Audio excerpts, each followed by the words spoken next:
All right, here we go. Go Sports Radio. Here on a Wednesday, Borrelli's Taproom in Long Beach. On the island. What a day. And it is officially, for the first time this year,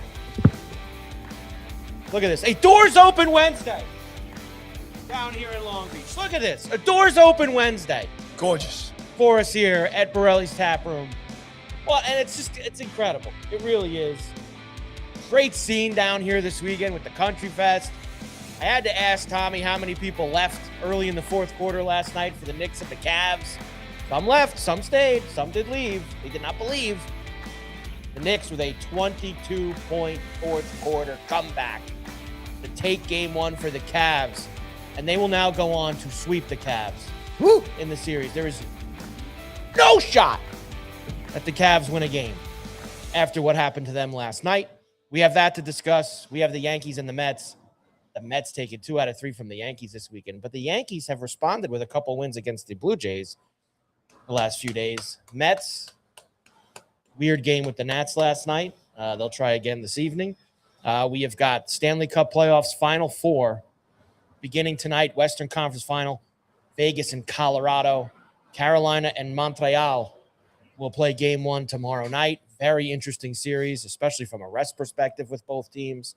We have that to discuss. Several other things on the table as well. Mike Carver along with Paul Cuthbert. Hi, Paul. How you doing? Good afternoon. Happy Wednesday, everybody. Nice to be here. Nice to see Tommy looking good. He's been very busy these last few days. He's pumped. And it's not going to get any easier with Memorial Day weekend on tap here down in Long Beach, Borrelli's. He's pumped up. So it's all good stuff. Gorgeous day. I have to get I still have the shorts and the summer shirts box in the closet in the attic. I got to get that out. So now this is all fine and good, and I'm going to have because fun it's been cold, Mike. You know that it has been cold. But should I be the bearer of bad news that like it's supposed to drop like 25 degrees tomorrow? Well, maybe I don't have to go in the attic yet. So that's why it's so huge that we're doing that today. I'm like enjoying this so much. Because I know it's like the last couple now days there's proof, nice. Right? So everybody who's been watching us, right? They haven't known. They haven't known. Now, yeah, exactly. They haven't believed. We haven't been down in the basement, folks. These two turkeys could have easily been in someone's basement trying to tell us that they're at Borrelli's. And now look, you believe us now? See? The black wall We're is here. Down.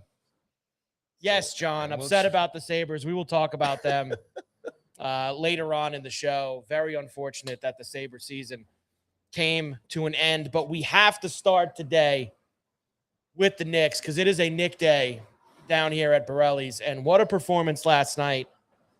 And going into the game, Paulie, and going into the series, we mentioned this a little bit last week when we didn't know who the opponent was going to be, but we knew that the Knicks were going to get some substantial time off before it. I didn't care who they played. I thought that they were going to be the better team, and I thought there was no excuses no matter who they would have played.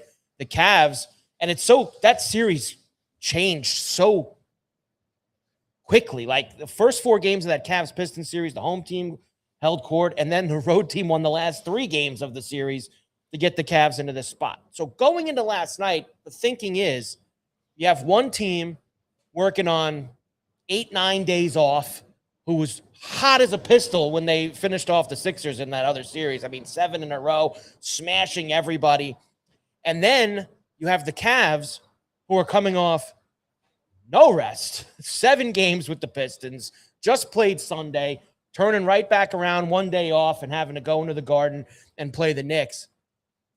There's always that instance in the NHL and the NBA playoffs of rest versus,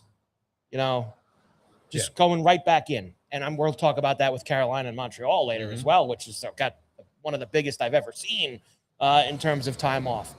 But you thought maybe slow start for the Knicks was a possibility last night because of that. And I didn't think that they played that poorly early on. They had a lead early in that game. The second quarter is when the Cavs outplayed them and they took the lead into the half.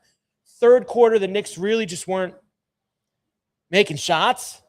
And that's how the Cavs were able to build and build and build. But when you look up at the board and you're like, man, I mean, they're down 22 with just under 8 minutes left in the fourth quarter.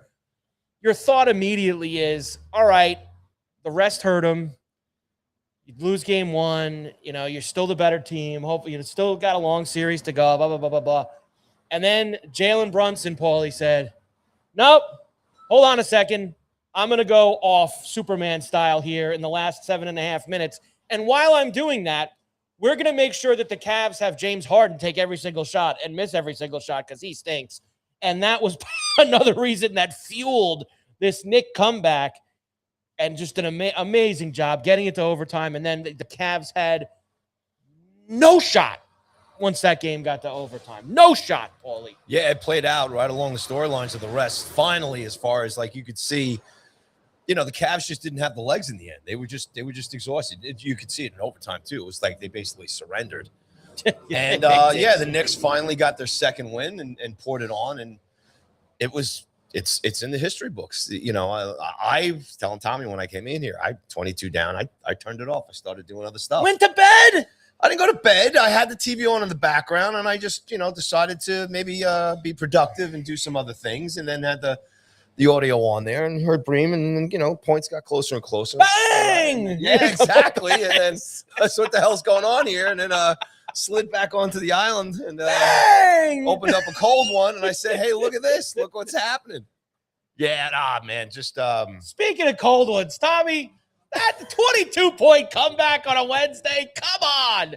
You get a free Miller Lite draft when you come into Borrelli's, and you mentioned the Carver and Cuthbert Go Sports radio show, so you might as well just come and get one now. You're lucky there's any beer left after Country Fest this weekend. My goodness. Let me tell you, I saw some of the clips on the Borrelli's Instagram, and Tommy puts them up too. He's got, he's on his Instagram. Line out the door at midnight. I mean, it was jamming in this place this weekend. If there's any Peroni Zeros left over there with that nice tall Peroni glass, I'll take one too, Tommy.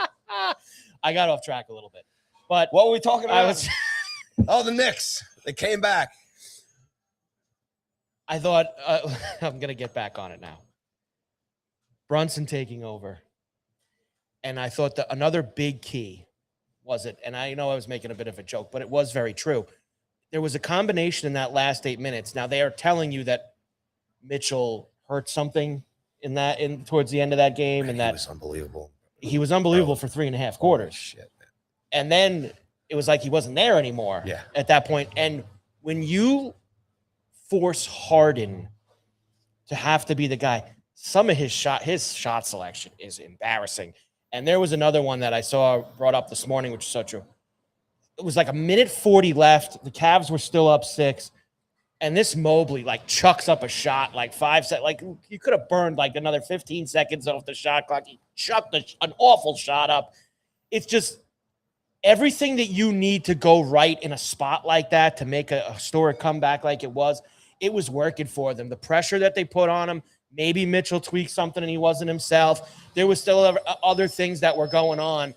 And then you combine that with Brunson being superhuman, which he has been so many times for the Knicks the past few years in the playoffs. But they also got, Paulie, in that stretch, especially in the last 2 minutes, a couple of threes, end of shot clock, deep. There was one that Bridges hit where he was falling into the bench. Mm-hmm. Shamet, who was excellent coming in the end of that game, he hit one towards the end of the shot clock. Everything was falling for them at the end of that game. And that's how it snowballs into a monster comeback like they had. Yeah, and the script kind of panned out there towards the end, definitely going into overtime too, as Brunson was kind of picking his spots. It's almost like he played reserved. I mean, he got up to 5 fouls there at the end. He did. And but then he kind of you're sitting there watching this going, holy cow. I mean, first of all, there's two sides of this, right?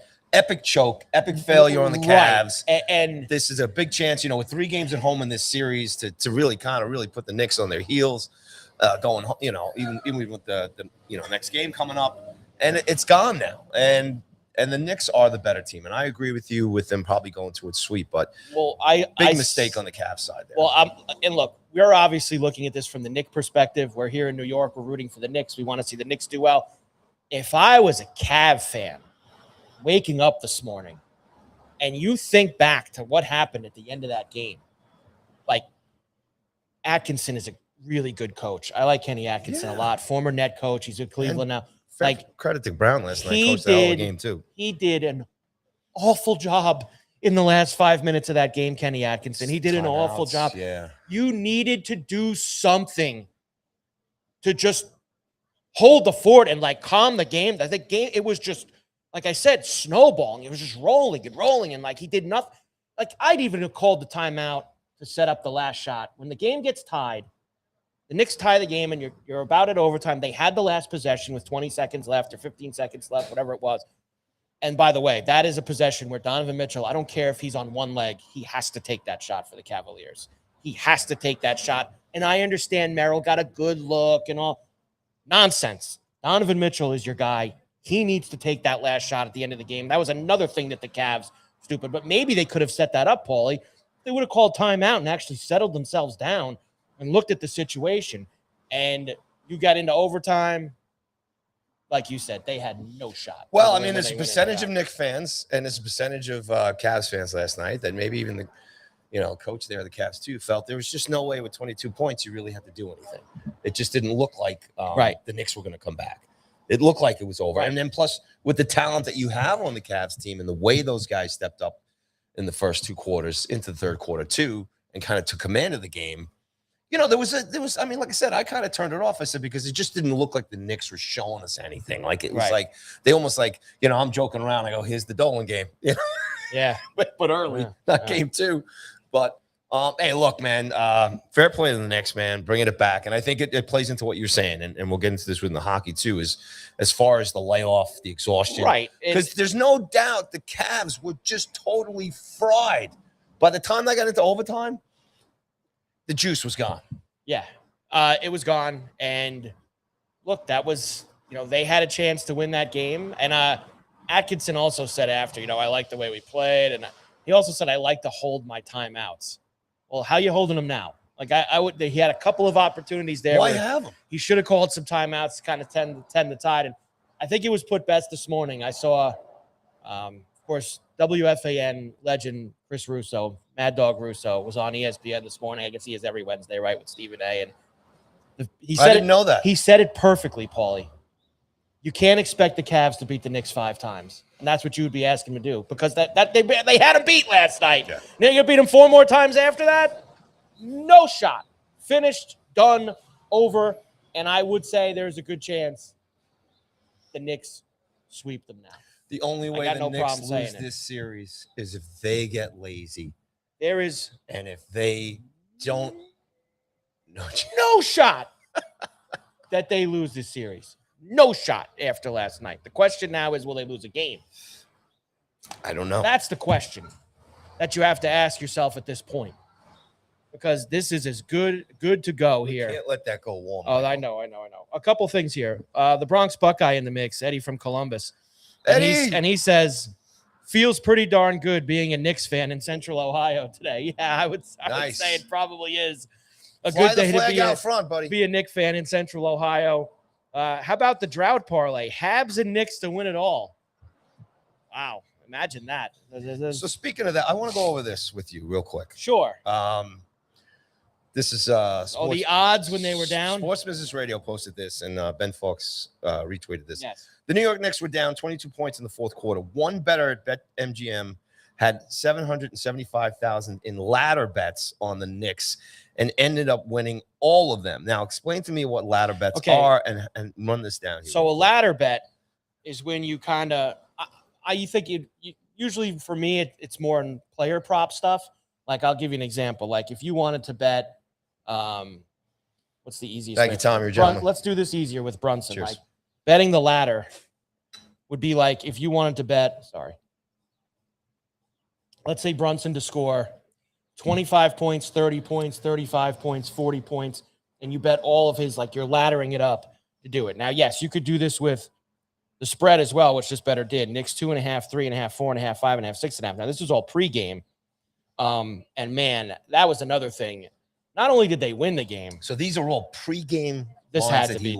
Yes. So this was, he ended up winning all of these, which is pretty ridiculous considering where the game was, that they even covered it. Forget covering. Winning the game was impossible. They actually covered the 6.5 pregame And this gentleman, whoever or lady, whoever it was, had 2.5, 3.5, 4.5, 5, 6.5 at all these different prices. Like it was minus 210. This is 1,000% the pregame numbers. That person who had all of those ladder bets, which was 700, you said 775,000 in ladder bets. Mm-hmm. Can you imagine how they were feeling with 7 minutes left in the fourth quarter, down 22 with all those ladder bets, and yet somehow, some way, won them all, which is incredible to think about in that aspect. Now, I thought, that's pretty cool. There was also the Knicks at some point in around the 7 or 8 minute mark in the fourth quarter, their live money line number. I know somebody who had 55-1 on the Knicks to win the game. So like a $10 bet would have won you $550, for the Knicks to come back. So some of the diehard Knicks fans got in on some really big numbers when they were down. They believed, unlike the people that turned their televisions off. Like me. I didn't turn it off, but I walked away from it. Or for some silly reason would leave Borrelli's Taproom before the game is over. They all learned their lesson, and the Knicks are winners. They will play game 2 at the Garden tomorrow night, and they will win that game as well, Paulie. No sweat whatsoever for all of it. It is going. Yeah, it's you don't want to jump the gun here a little bit, man. But I was kind of watching there at the end, when they kind of put things away. I'm like sitting here going, wow, 3 wins away from going to the finals. And then you see what San Antonio did to the mighty Oklahoma, and you sit here and going, well, there's 2 things. Wemby is unbelievable. Well, let's talk about that for a moment, because we've got this. Knicks, amazing comeback, incredible comeback. They're up 1-0, and they're going to win the series. They're going to sweep the series. I was telling you last week how incredible this series was going to be. Spurs and Thunder. What a game. And how the Spurs beat them 4 out of 5 times in the regular season. Yep. They were kind of the Thunder's kryptonite. Mm-hmm. And my stance all year watching all of that was it would make an incredible playoff series. But I don't know if the Spurs would be ready yet in that spot. The Thunder won the title last year. You got to sometimes lose a tough series when you're a young team before, like the Thunder did before they won. That happened to them. I thought that the Thunder would win this series. I am changing my tune a little bit here, Paulie, because Wemby looks like he is on an absolute mission. And now part of it maybe might have just been game 1. And me and Doug Kazarian, I do the Bet Rivers show with, we were thinking about this from a gambling aspect.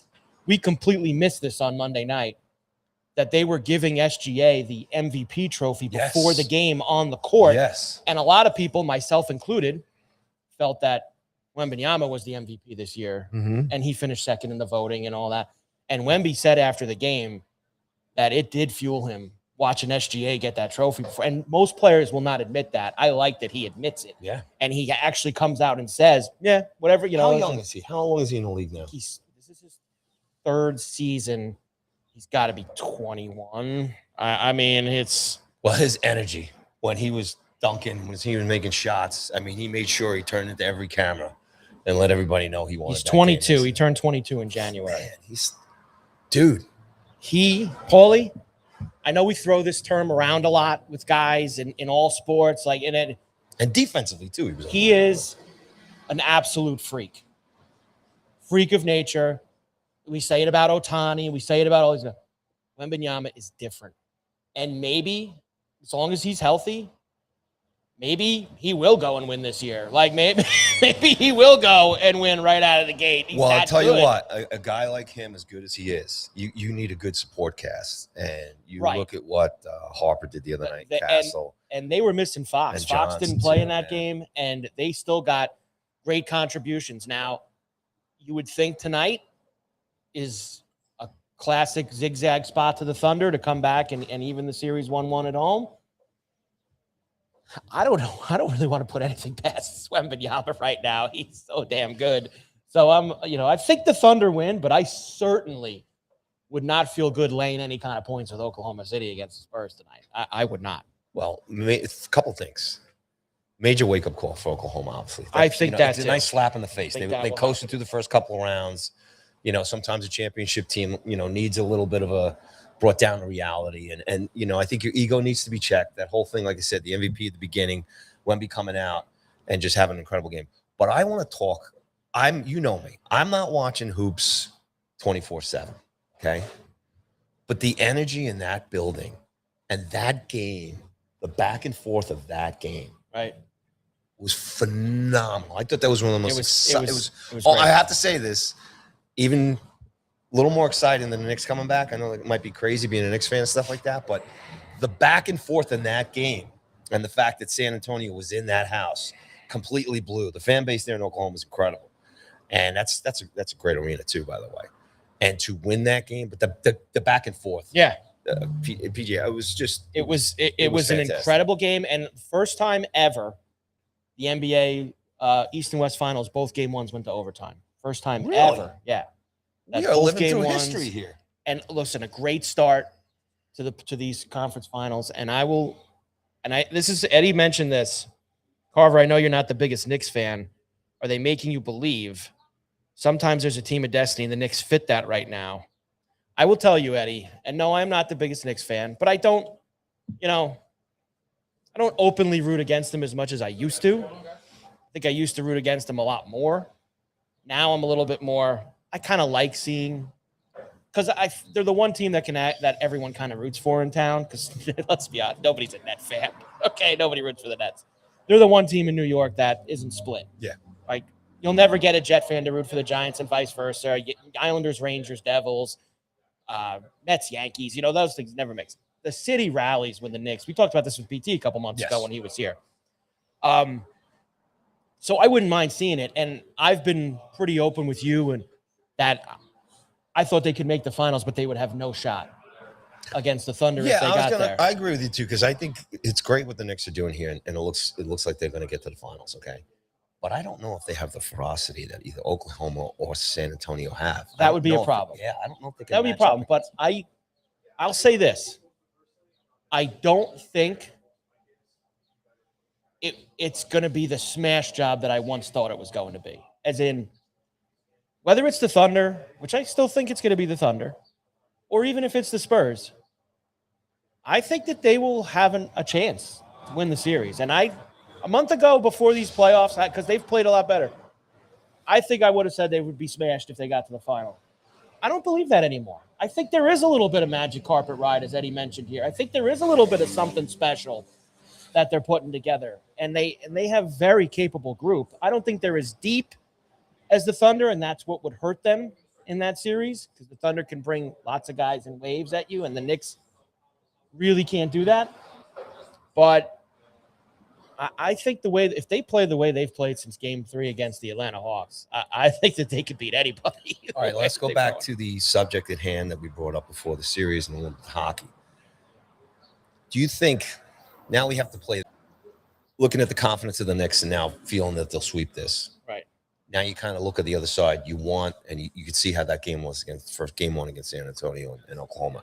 If that series can go 7 and the Knicks can take care of it in 4 and get out healthy and stuff, right? Maybe now you're playing for that advantage, and hopefully that series goes the distance, and then you're sitting there resting for the finals, right? Or you're on the side of it. Do you want to kind of? Does it? I mean, let's not put the Cavs out here. That a sweep sounds great. Just the Knicks, just the way they've played throughout the season at certain times, and obviously in the start of the playoff series, they're kind of good for giving a game up. They almost gave that game up last night. I mean, look, yeah. But where do you play this now? Does it matter anymore? I mean, as far as like having the advantage, if you go into a 7-game series, you come out hot and fresh, or if you get the rest. I think that it really is. I don't know. I don't know if there's enough instances to say that one side is preferred over the other. I think that you can find plenty of teams that had a lot of rest that came out and took care of business right away. I think you could find a lot of instances like last night where you start slow and it takes you some time, especially playing a team that's been playing every other day.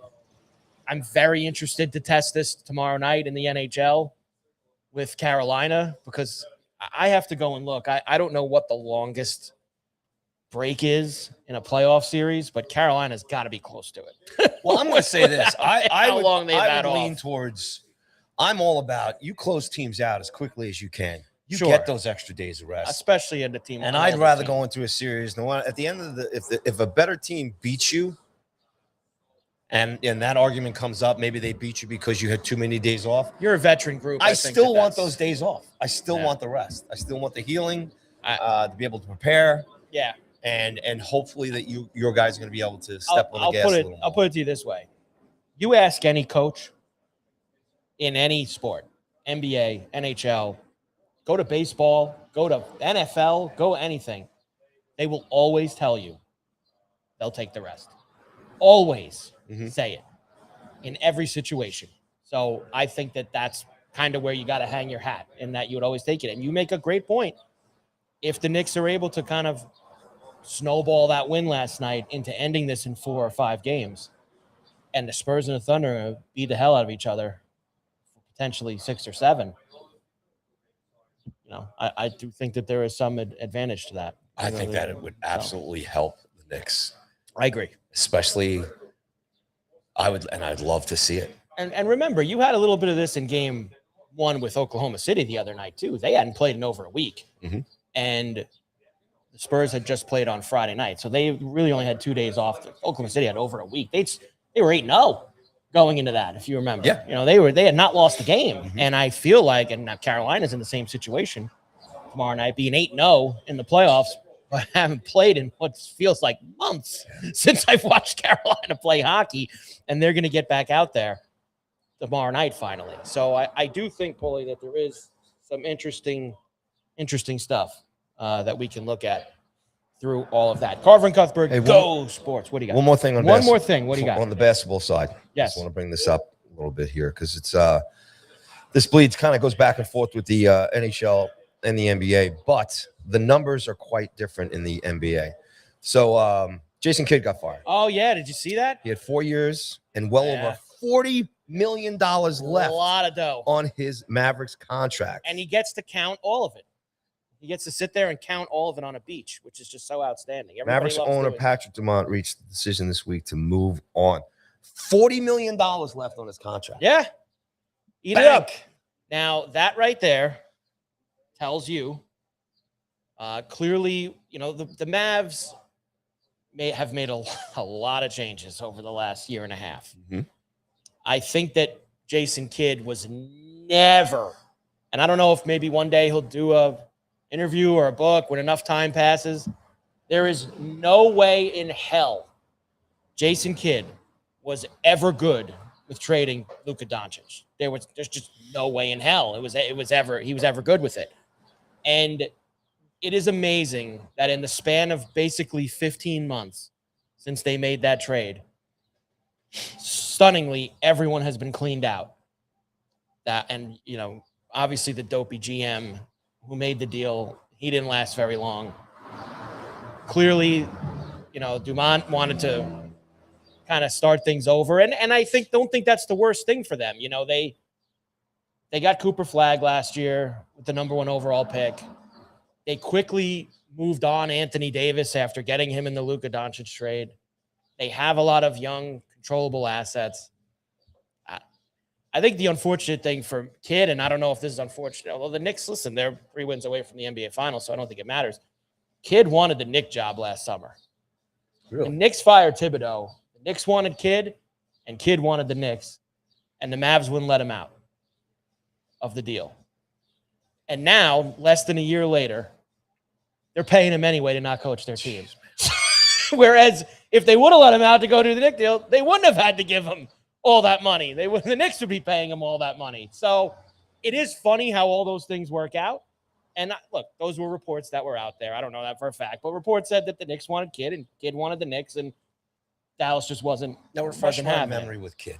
Did he win a championship as a coach with the Nets, or did they get? No. They didn't win. They didn't win. No. But they had some good runs. Well, when Kidd was the coach, was the beginning.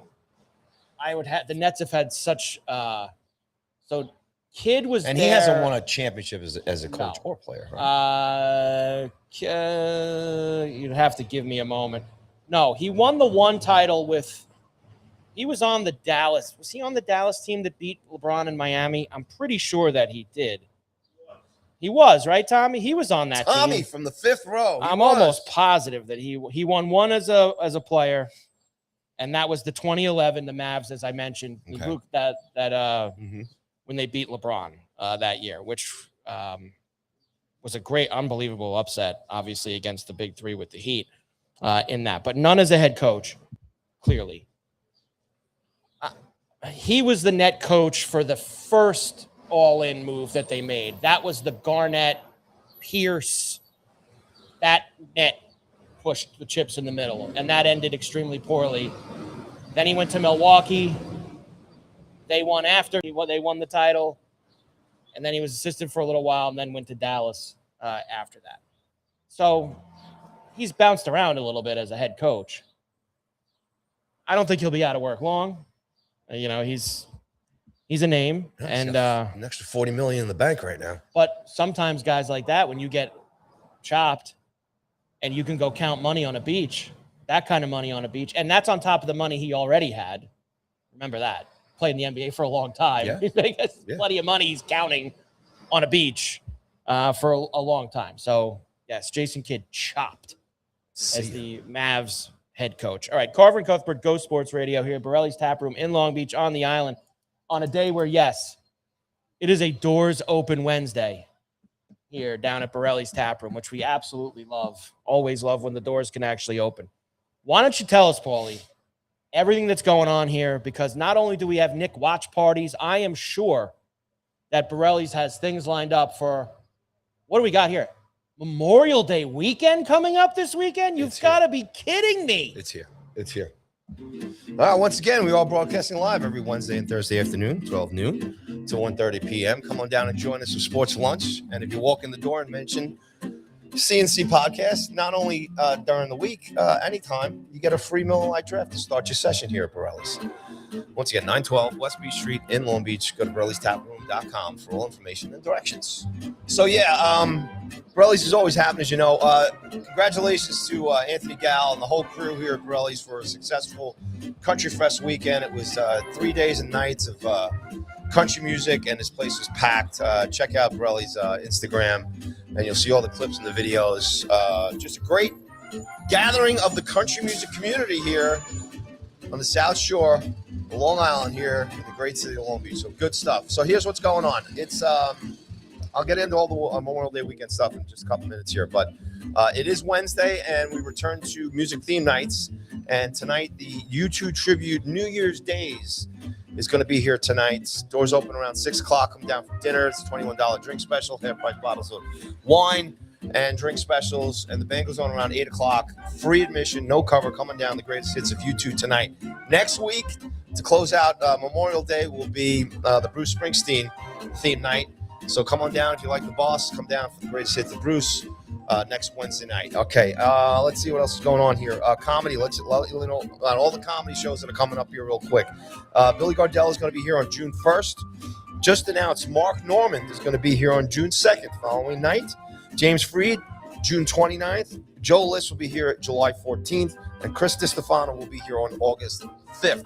Once again, go to Borrelli'sTaproom.com for all ticket information, and or go to Eventbrite.com and search Borrelli's Comedy for all tickets to that show. All right, so the big news is Memorial Day weekend coming up, and that starts Friday, Saturday, and Sunday, this whole weekend.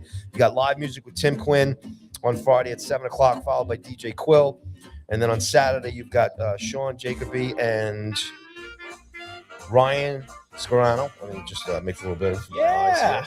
And then followed by DJ TM Select at 10 o'clock for the Saturday Night Dance Party. On Sunday, DJ Teddy's going to be here at 4 p.m. and followed by DJ Tim Select at 10 p.m. So it's all DJ Sunday Fun Day on Sunday. And then on Monday, continues the fourth night. Sophia Luciano is going to be here at 2 p.m. Singing live music. And then the Current Company Band will be here Monday night at 7 p.m. for that show. And just so everybody knows, it's just going to be all amazing kind of drink specials and bucket specials all weekend long here for Memorial Day weekend. And just a reminder to everybody, just so everybody knows this, come down here for the Knicks watch game parties, okay? Because here's what you get. You get 2-for-1 pizzas, $1 wings. You get $35 buckets of Surfside buckets, Lucky One buckets, Spiked Aid buckets. What else is here? We got Miller Lite buckets for $20. You got $25 Michelob Ultra buckets, $8 1800 margaritas. And then you have $8 Tully drinks, all included during all the Knicks games here down at Borrelli. So make sure you come down. Best place to watch the games here at Borrelli's Taproom. And that's what's happening right now. And a reminder, the Borrelli's golf outing is going to be on Monday, June 22nd at Middle Island Country Club down here in Oceanside. And go to Borrelli'sTaproom.com for all the information on that.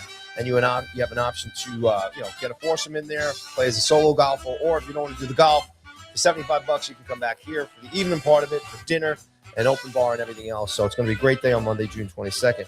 And that's what's happening. Memorial Day weekend, get down here. You got Knicks, and it's the summer. It's kicking off, man. And there's no better place than Long Beach, Long Island, right here. And that's who we are. And don't forget, anytime you come in here, mention CNC Podcast and get a free Miller Lite draft. Yeah, baby. Woo! I love it. MDW weekend. There's nothing like it. It felt so far away not too long ago. Can it be like this all weekend? Is that possible? Maybe. No. What's it looking like with them, man? I wouldn't open that and look. You're probably not going to love what you see. But things change. The weather people don't know anything. Oof. They know nothing. They are lost. Oof. All right. Yeah, don't look at that app. All right. Carver and Cuthbert, Go Sports Radio. The wind will blow in here a little. Here at Borrelli's Taproom in Long Beach. On the island. All right, let's do some baseball. I guess before I can really get into what the Yankees and the Mets have done the last two nights, we haven't been here since the Subway Series.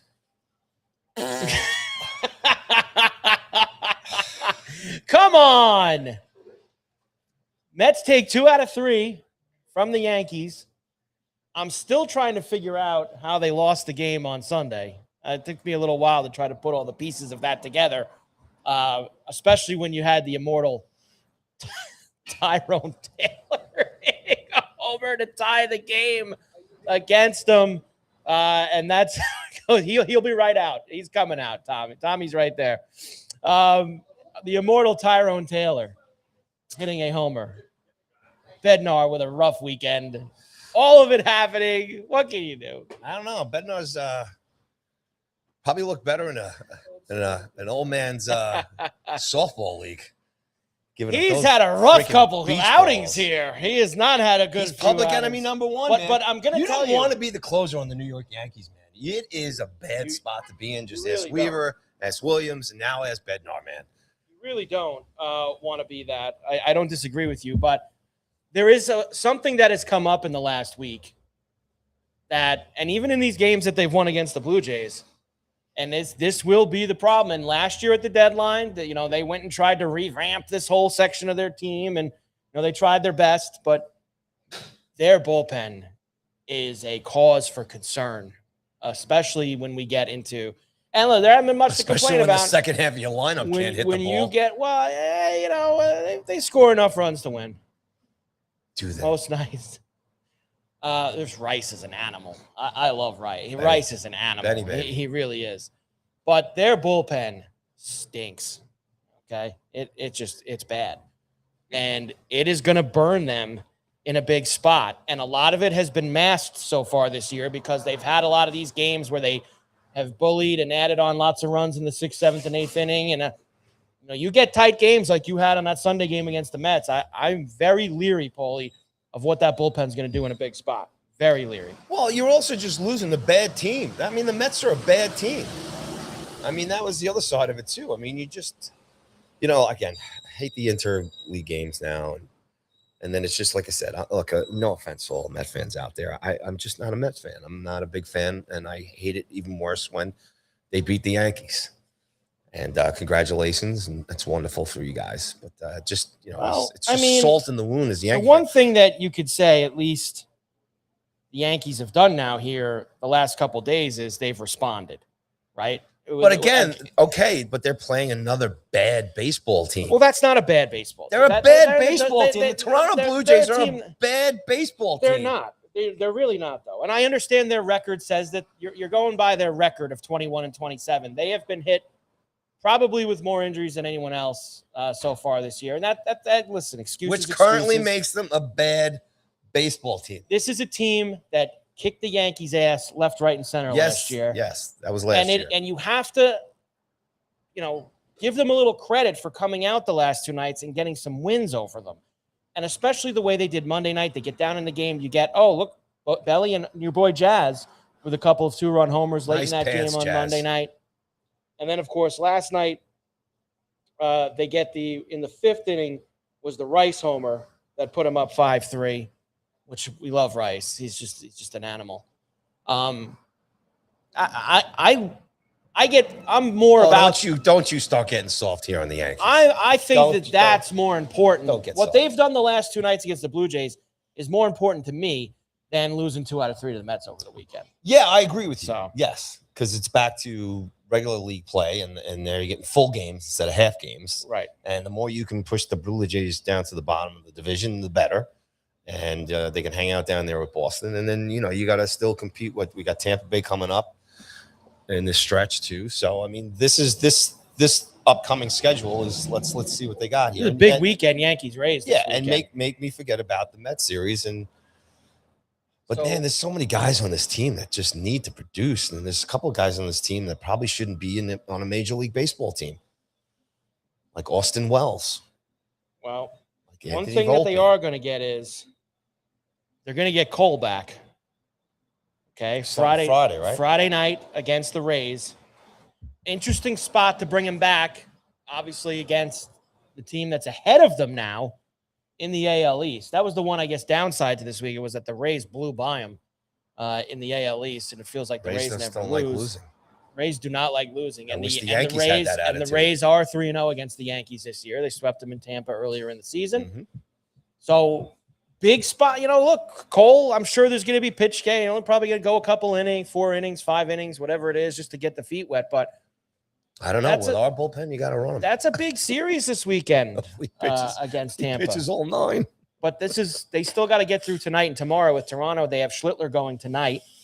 That's a lock. I wouldn't be careful. It's a lock as far as this Savage was really good against the Yankees last year at the end of the year. He's not the same. All right. Okay. He's not the same. I'd be careful.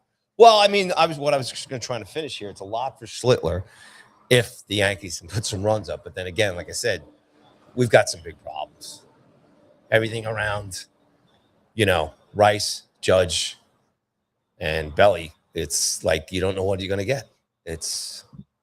You can't have 3 guys carry the whole team. No, in the lineup, it's can't have it. And Stanton needs to get back pronto.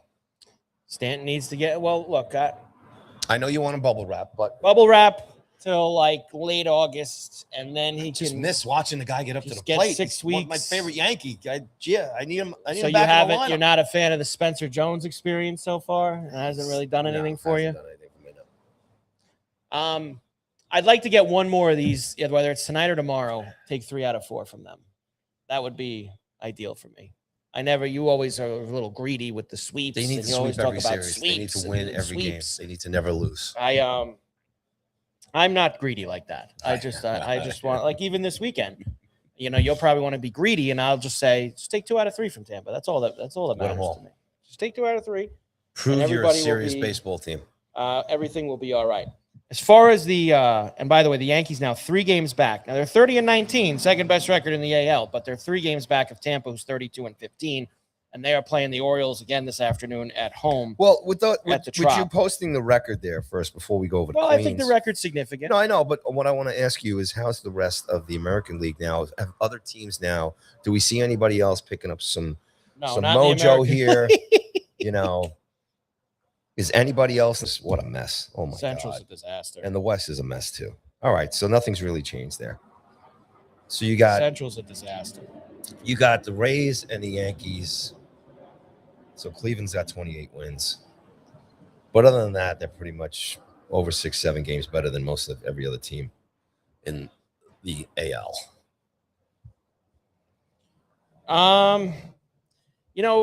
It kind of, the story doesn't change here, Paul. I guess the one team that's starting, there's two teams that are surprising me. Number one, Cleveland is starting to do what Cleveland does, which is every year everyone thinks that Cleveland is going to win 75 games and finally fall back and all that. And now here they go. They've won 7 out of 10, 4 in a row, and they're 6 games over 500, and they're, trying to run away and hide in the Central. The White Sox are 2 games over 500.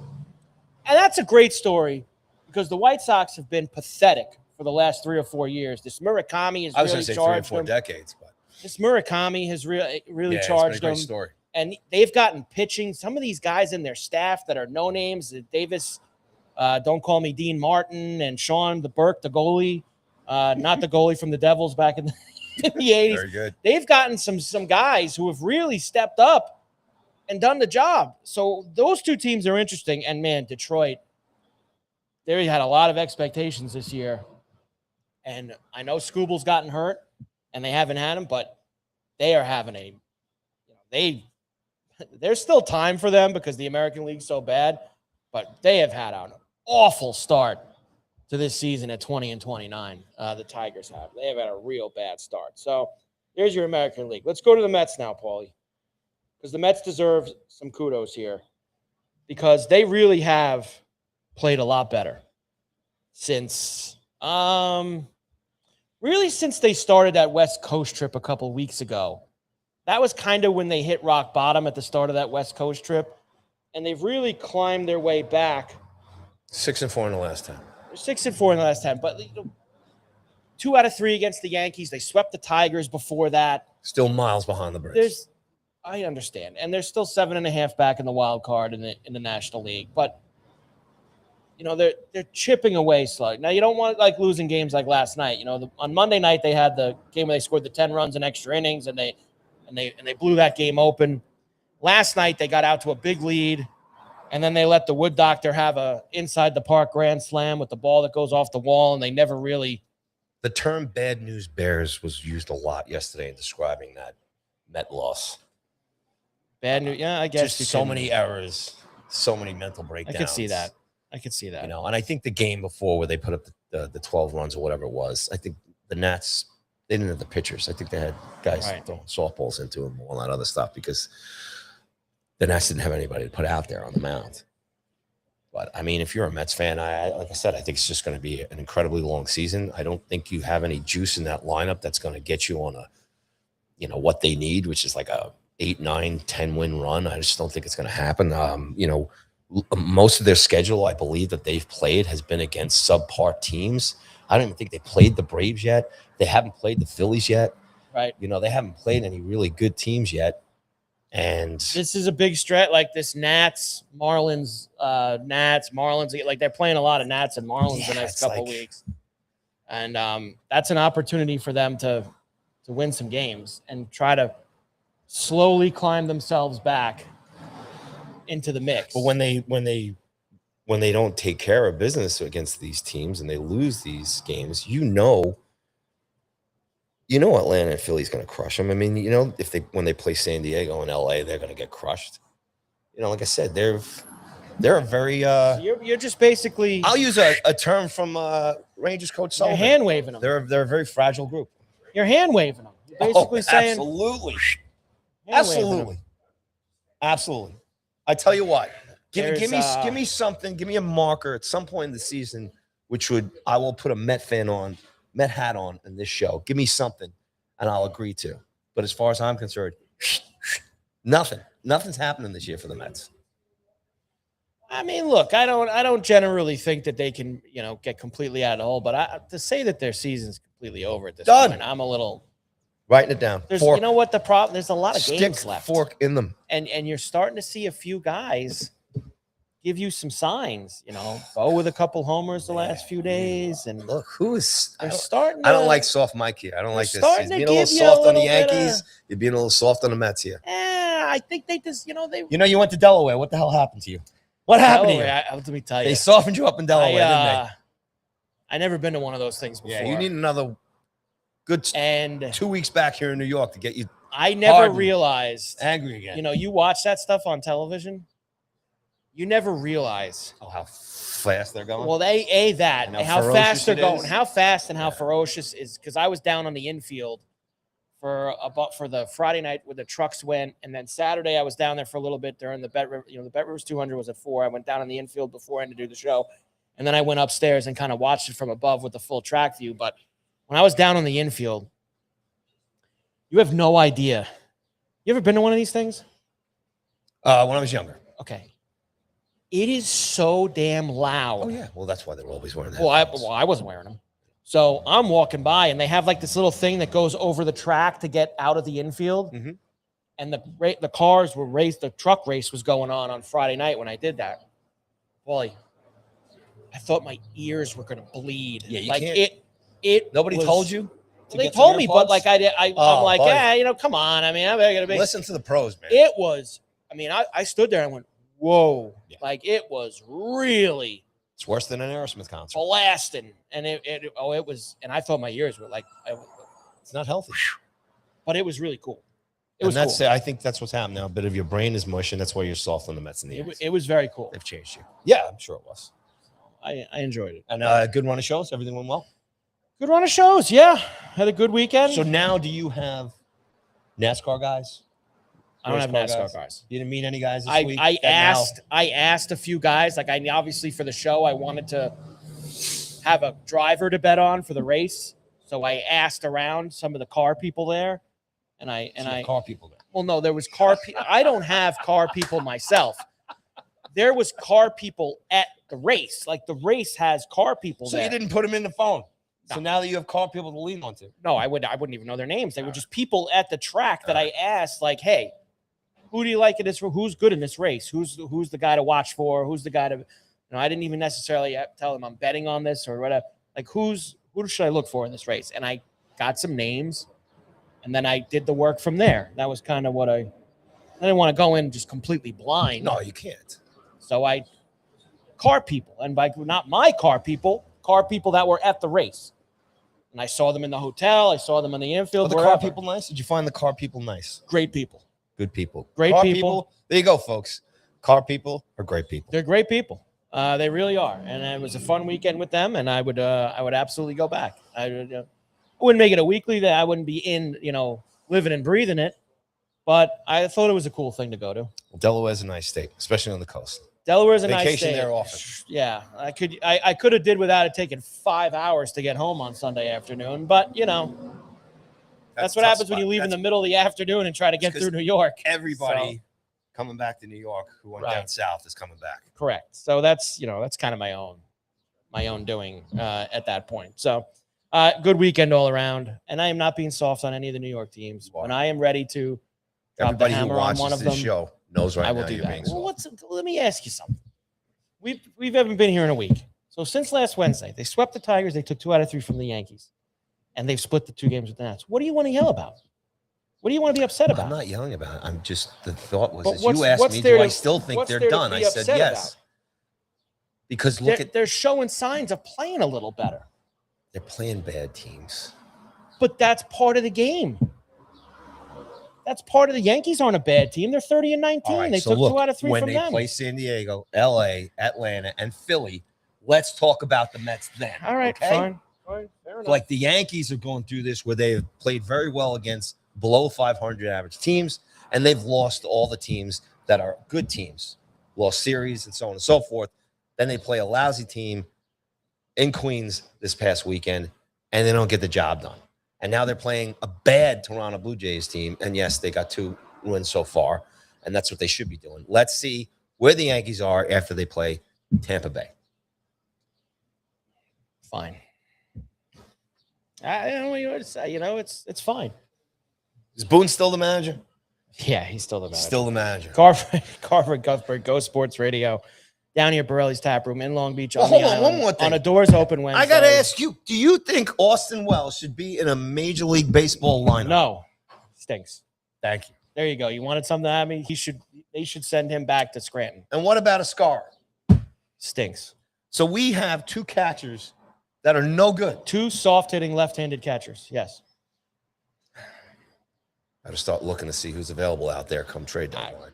That you want to get mad about something? There you go. Wells is a loser. You thought he was going to be good last year. Now he stinks. There's your problem. Are you still mad at Jazz after he hit that homer the other night? Yes, because Jazz has been just incredibly inconsistent. All right. Carver and Cuthbert, Go Sports Radio here at Borrelli's Taproom in Long Beach on the island. We have Final Four Stanley Cup playoffs starting tonight. First, Paulie's going to tell you one more time about everything that's going on at Borrelli's. And after he does that, we have got Vegas and Colorado, Carolina and Montreal. Final Four in the Stanley Cup playoffs. But what's happening down here, Paulie? All right, once again, as always, broadcasting live from Borrelli's Taproom at 912 West Beach Street in Long Beach, on Long Island, in the great state of New York. Wednesdays and Thursdays, 12 p.m. to 1:30 p.m. Eastern Standard Time. Come on down, join us for sports lunch when we're here, and every day it's lunchtime at Borrelli's. You get a $12 super sandwich special. Okay, so come on down here for that. It's great stuff. And again, walk in here anytime, mention the CNC podcast, and you get a free Miller Lite draft. It's true. Come down here on a Friday night at 11:37 p.m., mention the CNC podcast, you got a free Miller Lite draft. So that's how it works, ladies and gentlemen. Okay, so it's Wednesday night. Usually on Wednesday nights, we have the music theme nights here, special events. And tonight, we got a cool one for you. The U2 tribute band New Year's Days will be here tonight. Doors open around 6 o'clock. Coming down for dinner. $21 dinner special, half-price bottles of wine, drink specials, no cover, and the greatest hits of U2. The band will be going on about 8 o'clock, doing a 90-minute set. Again, free admission. Come on down if you like U2.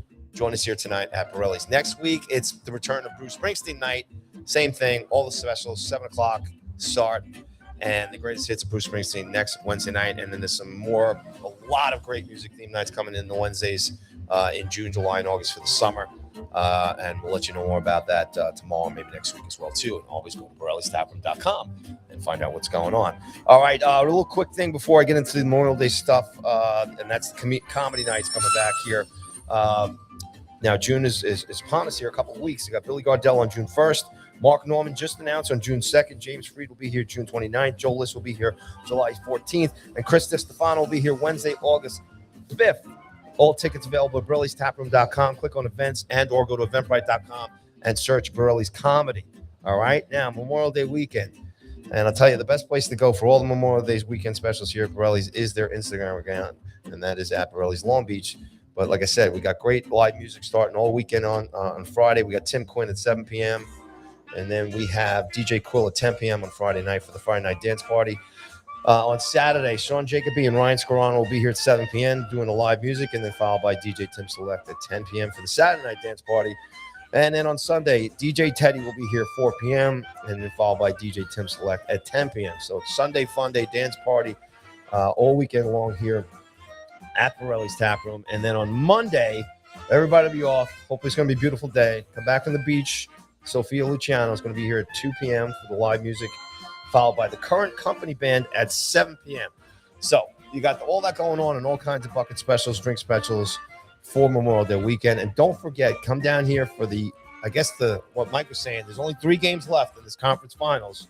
And come down and watch the Knicks down here. Sweet. 2-for-1 pizzas, $1 wings, $35 bucket specials, $8 Tully drinks, $8 1,800 margaritas. Just amazing stuff. Michelob Ultra specials, spiked aid buckets, all kinds of stuff. This is the place to watch the Knicks. Always great energy here. The best bartenders, best servers in the land. All right. And again, we'll just remind everybody, the golf outing, Borrelli's golf outing is June 22nd, Monday, June 22nd at Middle Island Country Club down here in Oceanside, a couple of towns over. Me and Mike, we got a foursome. We're going to be down there. We're going to be playing. We're going to hang out. Come down and hang out with us. Meet us. Hang out with us. It's for a great cause. And that's coming up. And again, you can do foursome, individual golf, or if you don't golf and you want to hang out with all of us after the day, come back here for $75 to get open bar and food and all that other stuff. And that's what's going on at Borrelli's Taproom. And check out Borrelli'sTaproom.com. And don't forget, CNC, mention us anytime. For your live drafts. Yes. And now that the doors are open here on Wednesdays, come down, have some lunch with us. It's great stuff. Woohoo! Certainly is. Great to have everybody with us here today. Chat box is flying here. Yes, Sebastian, that's right. There is a sunny day behind us in the background. Yes, And we yet- do not do the show in the basement. We really come to Borrelli's. And then Sebastian wrote in the chat, "Am I crazy or is that a parking spot right out front?" It's about to get taken, but yes, that's a $20 spot. Kind of tight though. I don't know if you can get in spot there. right outside of Borrelli's. Oh, there we go. You can watch it live she's now. Gonna try. She's going for She's gonna try for us. But yes, Sebastian, $10 spot right outside of Borrelli's Taproom for us right now. You get to watch her try to parallel park right over our shoulder. All right, Stanley Cup playoffs, game 1 tonight. Before we get there, though, the Buffalo-Montreal game 7 the other night. Let's start with that. Kind of a weird game in that. Weird series. It was a weird. You're right. That's the best way I would say it. It was a weird series all the way around. You saw so many things that you don't normally see in a Stanley Cup playoff series. There was a billion penalties. You had 8-3 games and 6-5. There was just really strange games that were in it. But you did get the classic low-scoring Game 7 that we've come accustomed to in the Stanley Cup playoffs. But Montreal coming out and scoring 2 goals in the first period. You could say at the end of the day that was the Sabre undoing, even though the game went to overtime and they lost. You can't have a poor start like that at home because the Sabres were the better team, Paulie, from there on. They outshot them in the game. Montreal played a hell of a game in net. And Montreal kind of did the same things that they did in the Game 7 in Tampa against the Lightning. And what a run for the Habs. Winning right 2 now, Game 7s on the road. Marty St. Louis is a hell of a coach. Yeah, and I didn't realize he was so good as a player. I think he was 5-1 as a player in Game 7s, and now he's 2-0 as a coach in Game 7s. Loved him as a player, but So, man, he has done a hell of a job. Phenomenal job. Montreal as a whole, the team, the organization, how they've kind of been able to sign. That's like something that Montreal has not been able to do in the last 10, 12 years is actually sign guys, keep them. They've got a nice young pool of talent. Like everybody's got to look at this Montreal team right now. And no matter what happens here in the conference finals, this is a team that it's going to be a top team now, I'd say, for the next 5-6 years in that division, let alone the conference. And they've got a hell of a coach in a league. And I know we'll get into this too with head coaching issues. Yeah. The Habs don't have it. Thank you for reminding me of that because there's something I want to bring up in terms of that. But really phenomenal job. And what a season in Buffalo. And I felt so bad because those are I say it all the time. It's such a great town and they deserve that's a crushing way to end the season. What's been 3 months from now, they're going to look back and they go, what a hell of a year. It's just tough when you lose a game like that at home in your building to go to the East Finals. It's a tough pill to swallow. But it was a hell of a season for Lindy Ruff and the Sabres. And I think there are pieces there moving forward. They've got some question marks in the offseason, Alex Tuck, et cetera. We'll see what happens in those scenarios. But Sabre, and I think they need I would upgrade their goalie. I mean, I want to bring that up because if we've been, obviously goaltending has been a big discussion throughout these whole NHL playoffs. Right. The Sabres had to do this rotating thing. Right. Where the Habs didn't really have to do that as much and as often. No, I mean, the kid's been excellent for Montreal. He really Dobes has been phenomenal. So I think that's probably your biggest Achilles heel. And then the winning goal. I'm sure it looked like he was screened there at the last minute. Last second. That was a tough shot. It is, that was a really tough shot. But I think I saw somebody put this tweet out. Like the 4 starting goalies of these 4 teams that are left combined salaries like $7 million between the 4 of them. Like it's just it's just one of those things. Some and look, you could go both ways with this. Vasilevsky makes $1 billion and he was the starting goalie. Bobrovsky for the Panthers the last couple of years, he makes big money. But they're like, again, we talked about this too. Shesterkin, they're like, I hate to say it, they're not. But they are. It's part of the old guard. Like this whole new wave of goaltenders. I don't know if they're going to get the bank that those guys got. Because you're seeing teams, like you just nailed it. Yeah. They're doing it with underpaid netminders. Well, it's a way to if you can get a hot goalie that's making little money, it allows you to spend money in other places. And that's part of the it's all trying to finagle the salary cap one way or the other that you can. Let's get to these two matchups now that we have. And I'll say up front, as much as I've tried to pick against it and bet against it and try to find ways to avoid it, I don't think it's avoidable anymore. This is a Colorado-Carolina collision course. Like, it just is. And I know people will make cases for Vegas and Montreal here over the next 48 hours before these series start. And I can't do it. I really can't. And that starts tonight with Game 1, Colorado and Vegas. And Colorado's a little banged up. I saw this morning that McCarr's not going to play tonight. Or one of the guys on the team was kind of talking like he wasn't going to play. He's been banged up. And that would be a big deal if he's not in there, because he does so much of driving that engine of not just their 5-on-5 play, but their power play and other things. So that would be a hit for them. But I just still can't see a way, Paulie, that Colorado loses this series to Vegas. I can't do it. And I get the history between the two teams. I feel like Vegas was very lucky to get through Utah and Anaheim. Yeah, we discussed that. Yeah, I felt like they were outplayed in both series, and give them credit. They did an amazing job to fight through that and win those series. Well, one thing did change at the end of the Ducks series is Marner has started to turn it on. Marner's been incredible. Yeah. He's been phenomenal. That's different. But, going into this Colorado series. But now you have someone on the other side who's just as phenomenal. You have McKinnon, who's going to be phenomenal for Colorado. Up and down that lineup, Landeskog, all of them. I just feel if Vegas plays the way that they played against Utah and Anaheim, they are not going to get the breaks against Colorado that they got against those two teams. Colorado will not allow that to go. They are too good. No, and I think it's twofold too. You're going to have to get, Eichel and Marner. I don't know if Stone healthy. Is he coming back here? I mean, who's the other kid? He's got that really tough name, Dufro something or whatever. I mean, that kid's money though. Every time he gets the puck on his stick. For which? For Vegas. Godorfiev? Yeah, he's been incredible. He's got like 9 or 10 goals already in the playoffs. He's been great. I think this is going to be more on the defensive side for Vegas, and how much rubber can Carter Hart keep out of the net. Right. I think that's how Vegas survives this, if at all. And it's Carter Hart, and defensively, if they can, because when Colorado starts doing the ocean wave and they just start pounding the freaking offensive zone, they're so hard to stop. And I think you're right. Anaheim and Utah are not Colorado. They're like 3 or 4 notches up. So this is going to be a different type of game. And it'll be interesting to see how Professor Torts, can coach this series. And I don't know if he's going to be able to outcoach Bednar.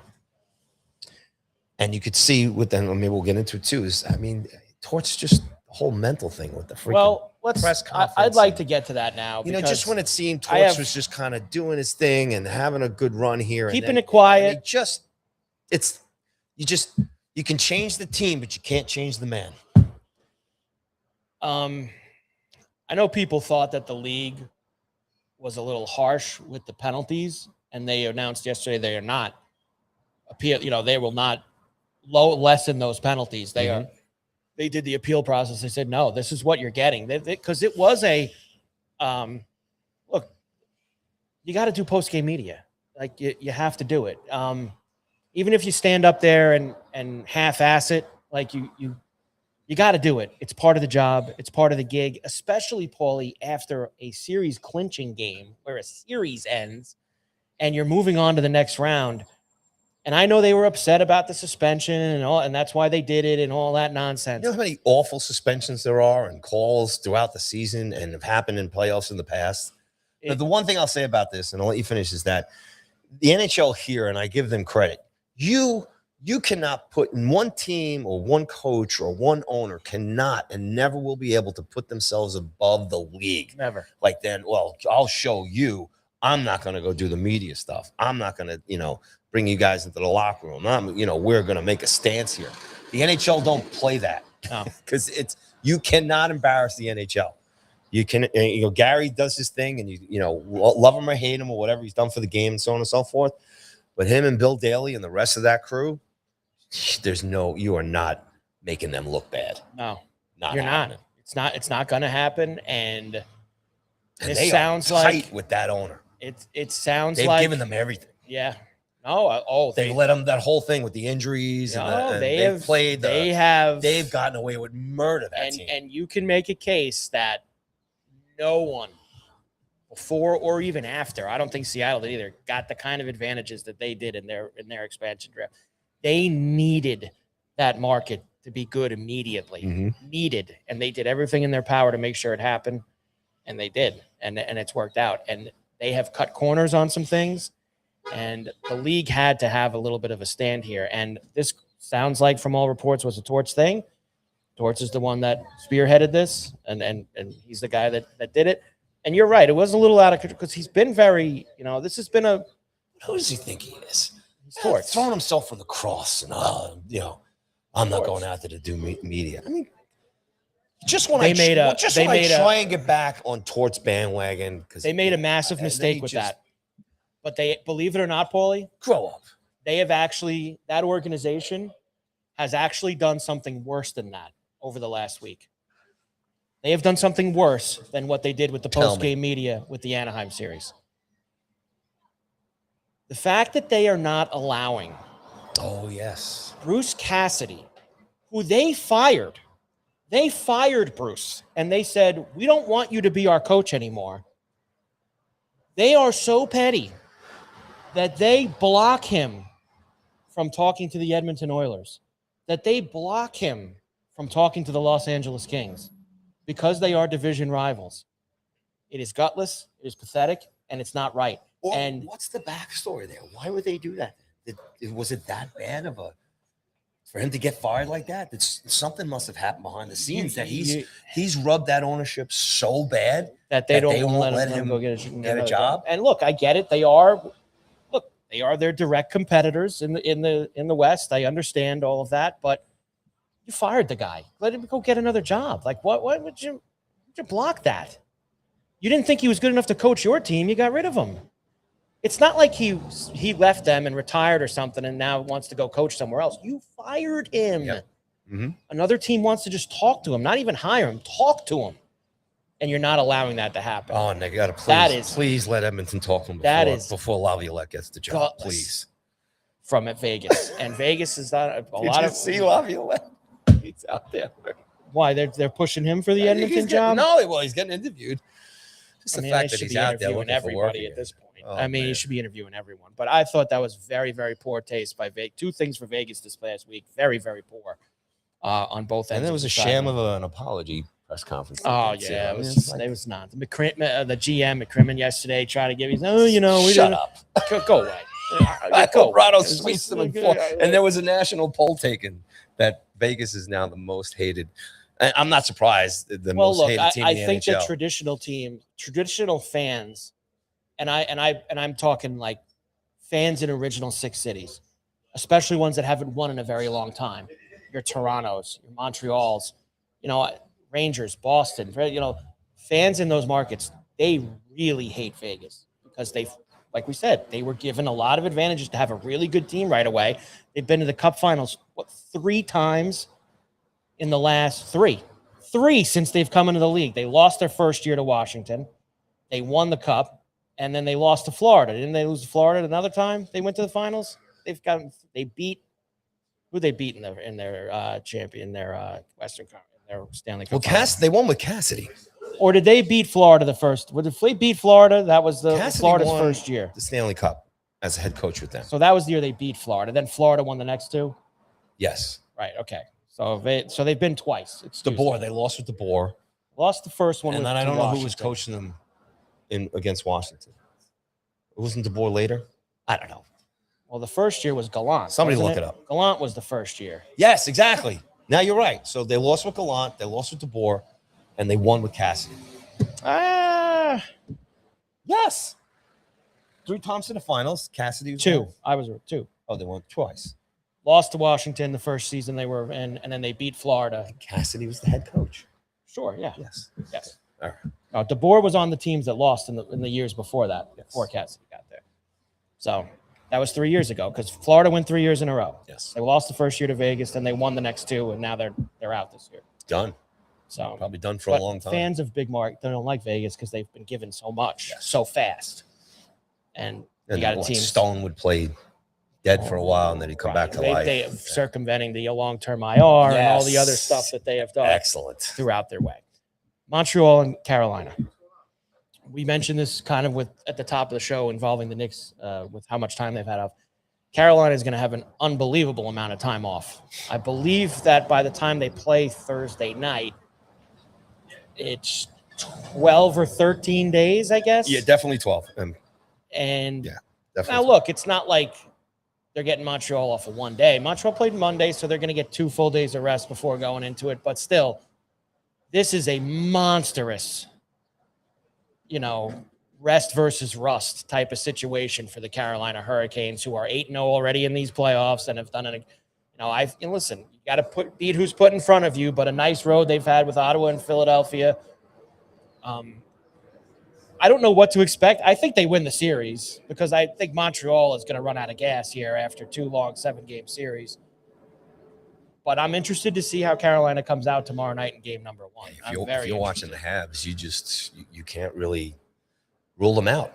I mean, everybody ruled them out against Tampa. They won that one 7. Everybody ruled them out here against Buffalo, and they actually put themselves in a situation where they, when Buffalo won Game 6, I mean, it was toast. It was over. And then talk about gas and everything. He felt that was the game. And then, like I said, I think Marty St. Louis is just a great coach. So as long as he's behind the bench, I think, Captain Obvious stuff here is Carolina's got to come out in games 1 and 2. They've got to win both games, and they've got to just pour it on. Because I think Montreal is good enough to win 1 or 2 games in this series. But if they're going to do it, as far as I'm concerned with Carolina, because you don't want the Habs to linger around, because they've proven to everybody in these first 2 rounds they have enough spread out talent offensively to put the puck in the net. They've got a kid who's actually playing pretty damn well in nets, and this defensive core has kind of played pretty damn well for them too. Yes, there have been those games with 6-7 goals and so on and so forth, but on the tighter games, they have won the tighter games. And if the series goes longer and those games get tighter, because teams just tighten up anyway, right? Montreal is going to be like a shark. They're going to linger around here. So I think Carolina's just got to come out with the energy. And, I think Brendan Moore too, he's he knows how much longer can I do this with this organization, with this amount of talent. And now I have a chance to go to the finals finally with this organization, this team. They've got to just pour it on. They've just got to come in and just knock the crap out of Montreal any way they can. And I think that they will. Look, I think that you might see a little bit of what you saw, on the NBA side with the Knicks last night. I think that first, second period tomorrow night, Montreal will probably come out with a little bit more gas just because they've been in the rhythm now of playing almost every other day for the last couple of weeks, whereas Carolina is going to just naturally, I think, have a little bit of feeling out to get back going. The Achilles heel might be Freddie Anderson. Will he be? Well, he'll be able to play because he's known for laying up on games. But this has been our discussion since the playoffs started. We haven't believed in this guy, and they haven't played the opponents yet that I felt could put him in a bad situation. Will we finally get an opponent who's going to make them question their having him in goal? Will that be put to the test? I know one thing. I think that they're finally going to lose a game in this round. I know that they've had, I don't think Montreal is going to go the way of Ottawa and Philadelphia in this series. I think that I don't think they win it, but I think that they at least push Carolina a little bit. However that is, I don't think it's 7 games or anything like that, but I think they absolutely will. Look at the 2 teams that they just knocked out. Right? Yeah. You look at the experience, the coaching experience. You had Ruff and Coop on the road for both series. Right. And just kind of, like I said, found a way to do it. And even though it didn't really much play out and stuff, it could possibly play out in this series now, is the fever pitch of the Montreal Canadian fans. And that atmosphere in the Bell Center is just unreal. really is unreal, which I felt was so impressive by the Sabres going in and winning Game 6 and bringing it back home Game 7. Yeah. So, but this is the game. This is the sport. Anything could happen. And you do have Freddie Anderson in goal. So who you got? I got Colorado in 5. I got Carolina in 6. Who you got? I might have to agree with you on the Carolina in 6 because I do think Montreal has capability to win 2 games. And as far as Rado, I'm gonna go Rado in 4. Sweet. You want Vegas to take a beating here. No, I just think they're gonna face something here that they haven't faced in the first 2 rounds. Oh, I agree with that. I agree. And they were outplayed by both of those teams in the first 2 rounds. This is a whole nother world they're stepping But into it's not a because I have to show respect to Vegas too, because like I said, Marner's playing very well and Eichel. They do have the guys who, if the puck is on the tape, they can bury the puck. And yeah, but I think if they do sweep them, they will be very good games. I don't think Colorado's going to blow them out of the doors. I don't know. You think high scoring games? No, I don't think they'll be. I don't think Colorado's going to. There's a lot of firepower here on both teams. Yeah, and you could get some high scoring games. All right, I'm gonna stay over with 6.5 tonight. Over 6.5 tonight. Tonight? Right yeah, out of the game. yeah. Little 5-3 game, something like that tonight. Get some pucks in the net. And I think Bednar knows, man. If they can, but maybe Torch knows the same thing about McKinnon. Okay. If Bednar can get under Torch's skin, right? Yeah. How will they handle Eichel and Marner? Right.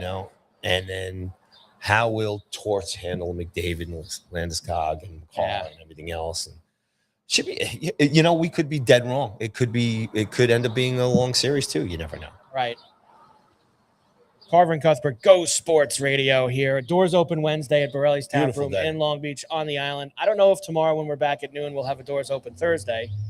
It's supposed to be like 20 or 25 degrees colder tomorrow, but at least people look. Now you know. Paul. Now you know. Not We're really here. We're really here at Borrelli's. Not in the bunker the last few months. Who you got Schlittler tonight against the Savage, Yankees and Jays? Again, Yankees have to win every game. They don't have to win every game. Yankees. They don't have to win every game, Yankees. but they can. I like the Yankees tonight as well. Colorado, Vegas game 1, and Spurs and Thunder game 2. Who you got on that? Thunder. Yeah? Thunder bounce back I'm tonight. going to jump on Wemby's bandwagon here. And imagine that if the they were up 2-0 2-0 going home. Yeah. Why not? Why not? We're back tomorrow, noon East, right here at Borrelli's Taproom in Long Beach on the island. Thanks to the crew in the Carver chat. Cuthbert, great job by the chat box today. Everybody very active. And yes, Sebastian said they were going for it. They went for it and they left already. They left the spot back open, Sebastian, before we could go. All right, we'll see you tomorrow at noon East. Enjoy the rest of the game. Enjoy the days. We'll see you tomorrow.